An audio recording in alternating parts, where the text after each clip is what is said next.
Fala torcedora, chegando aqui no canal pra gente falar de Inter e o assunto de hoje eu sei que causa polêmica, não é todo mundo que gosta, mas eu preciso falar.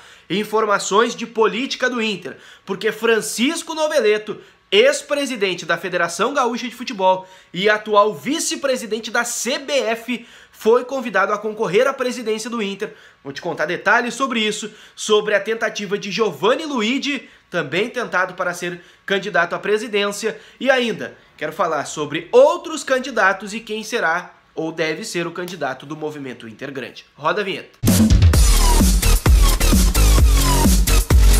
Vamos lá, gente, vamos falar de Inter. Eu tô chegando então aqui no canal pra gente falar sobre a política do Inter que está pegando fogo nos bastidores.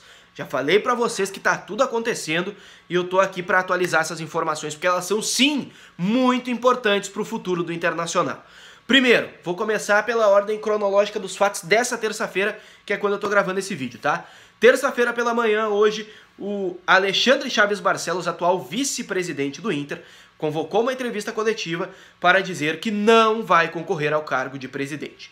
Ele estava sendo preparado há bastante tempo para ser o sucessor do presidente Marcelo Medeiros. Há pelo menos 3 anos que ele estava sendo preparado para ser esse sucessor do presidente Medeiros. O Alexandre Chaves Barcelos é do MIG, o Movimento Inter Grande, que está há pelo menos 15 anos, aí, talvez um pouquinho mais, à frente do Internacional. É situação desde esse tempo. Os últimos principais líderes e presidentes do Inter saíram do MIG, né? Giovanni Luigi, o Fernando Carvalho, o Vitório Pífero. Então tem bastante gente conhecida que foi presidente do Inter saindo do MIG, né? Emergindo justamente desse movimento político. E aí assim, gente, o que aconteceu? O Alexandre Chaves Barcelos tem um entendimento junto com o MIG que ele poderia concorrer ao cargo de presidente. Mas o Estatuto do Inter tem um artigo que é dúbio a respeito disso, ou que dá uma dupla interpretação, que diz que os membros do conselho não podem ser reconduzidos em uma segunda oportunidade para o cargo, para cargos no conselho de gestão. A grande questão é, Alexandre Chaves Barcelos foi eleito e reeleito. Então ele foi primeiro eleito primeiro vice-presidente, depois reeleito como segundo vice-presidente.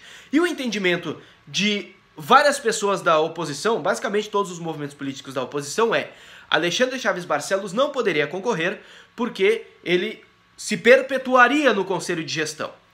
O entendimento da situação é, ele não concorreria para o mesmo cargo, então isso não configuraria essa recondução para o mesmo cargo. Bom, para evitar isso, pelo menos no que disse o Alexandre Chaves Barcelos, ele não vai concorrer. Disse na entrevista que não colocaria a vaidade ou vaidades à frente dos interesses do Inter. Bom, então o MIG não tem candidato. Mas a saída do Alexandre Chaves Barcelos, ou a desistência de concorrer, já estava sendo trabalhada, porque na semana passada o MIG, o Movimento Inter Grande, através das suas principais lideranças, entrou em contato com Francisco Noveleto Neto, o Chico Noveleto, ex-presidente da Federação Gaúcha de Futebol e atual vice-presidente da CBF. E aí essas lideranças perguntaram ao Noveleto a possibilidade, o interesse dele em concorrer. O Noveleto é conselheiro do Internacional há bastante tempo, poderia concorrer. Mas Noveleto não quis, entende que sair agora seria uma desconsideração, até mesmo uma traição com a CBF, que lhe deu espaço, lhe deu oportunidade, e ele já disse que tem o sonho de presidir a CBF, então não gostaria de abrir mão disso. Bom, superado o episódio Francisco Noveleto, o Inter, o Movimento Inter Grande, o MIG, voltou à carga para tentar Giovanni Luigi. Um nome conhecido, já foi presidente do Inter, ficou entre 2010 e 2014, foi reeleito durante toda aquela obra de remodelação do Estádio Beira-Rio para a Copa do Mundo, fez o contrato que hoje é o que está valendo no Estádio Beira-Rio, com sessão dos camarotes, enfim, com tudo aquilo que foi feito, com Andrade Gutierrez.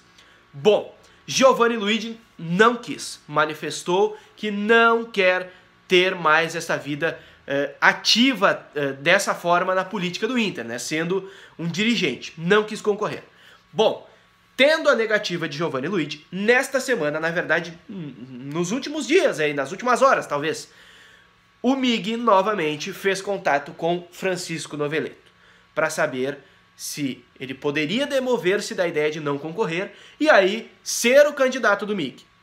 Novamente, ele não quis, ele não topou concorrer à presidência do Internacional.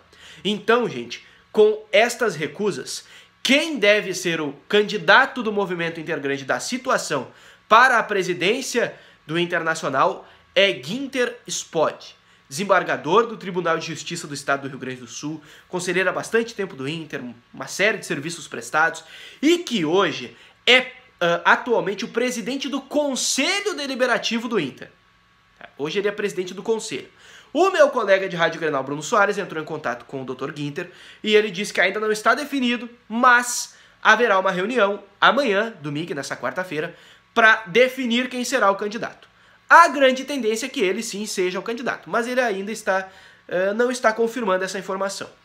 A grande questão é, hoje Guinter Spode é presidente do Conselho Deliberativo porque José Aquino Flores de Camargo, o então presidente do Conselho, pediu o afastamento do cargo porque vai concorrer. E ele vai concorrer por uma chapa independente. Só que o José Aquino Flores de Camargo é do MIG, ele é do movimento Intergrande. Mas houve um racha nesse movimento, especialmente quando Roberto Melo, que é do MIG, saiu do cargo de vice de futebol, deixou o cargo, né? Segundo o presidente Marcelo Medeiros, ele entregou o cargo. Quando Roberto Melo deixou o cargo, o movimento Intergrande, com alguns dos seus conselheiros de maior tempo, de mais longa data, queriam que o cargo de Roberto Melo, o cargo do vice de futebol, ficasse com o MIG. Mas o presidente Marcelo Medeiros escolheu a Academia Colorada e Alessandro Barcelos virou o vice de futebol. Isso gerou um racha no movimento, foi um dos principais fatores, não o único, mas um dos principais, e aí se criou dentro do MIG a Confraria 98, que é um submovimento, quem sabe, uma subcélula, nem sei se existe esse termo, mas quem sabe seja isso, é um movimento dentro do movimento, que são alguns conselheiros mais antigos, de mais tempo de experiência no Internacional, que discordaram especialmente dessa movimentação, mas de outras decisões, e se uniram. Por isso, José Aquino Flores de Camargo vai com uma chapa independente, vai concorrer contra o próprio MIG, que é o seu próprio movimento. Além disso, o Alessandro Barcelos vai concorrer à presidência pela chapa de oposição, que tem o Academia Colorada, que é o seu movimento, que era de situação até pouco, o Convergência Colorada, que é o do vice João Patrício Hermann, que está ainda na situação do Inter, e também o I9 Inter. São três movimentos que vão ser oposição nessa eleição. E ainda pode acontecer também a possibilidade de o Povo do Clube, que é um movimento que já foi de situação e hoje está na oposição, lançar a sua candidatura. Então tudo isso vai acontecer nos próximos dias e tudo isso pode definir o futuro do Internacional. E enquanto tudo isso está acontecendo, o Inter tem Campeonato Brasileiro, Copa do Brasil e uma Libertadores da América pela frente. Bom, se você gostou do vídeo, se gosta do conteúdo aqui do canal, já sabe, né? Se inscreve, ativa o sininho, deixa o like, eu quero que você comente aqui, ó. O que você acha de tudo isso? E claro, como que você acha que isso pode ou não afetar os bastidores do Inter, já que o Alexandre Chaves Barcelos na coletiva disse que sim, o Inter está sendo afetado por tudo que acontece nos bastidores. Valeu!